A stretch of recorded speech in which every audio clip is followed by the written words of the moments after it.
来看国际消息，以色列内阁是批准占领加沙，最后是引起不满，都有数万人上街头抗议讲要求战争要赶紧结束，要赶紧把人质放出来。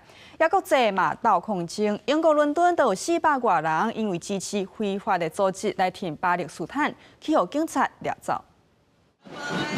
最高伫以色列商业大城泰拉维夫，大批示威者行上街路，拿着有关被扣伫加沙走廊的人质的相片，呼吁政府确保因得到释放。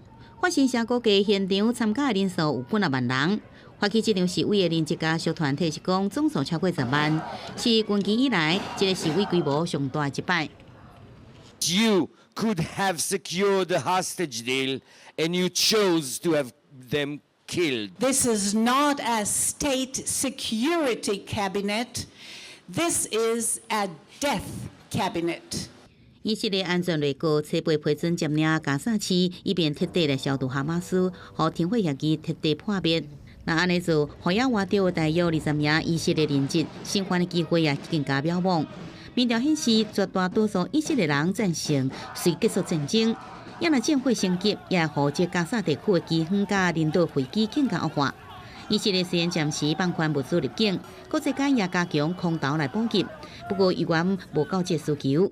今年已经有99人营养不良死亡，无通车的加沙人无性命危险来争夺粮食。最高有一个15岁查甫囡仔，和空投物资共事。 بمنع هذه الآلية بشكل قطعي لجميع المواطنين بطريقة إنسانية دون سياسة الذل التي تنتهج الآن بحق سكان قطاع غزة. 这个包含在拉丁美洲的国家，加西班牙、德国、英国及欧洲国家，拢出现为加沙巴勒斯坦人签名的示威。英国伦敦警方逮捕446名示威者，原因是因成员顶个月和官方列做非法团体巴勒斯坦行动组织，正做伦敦有史以来逮捕人数上多行动之一。 不过，包含联合国加多人权组织，拢批评当局过度来执法，也对言论自由构成威胁。公视新闻是会长编译。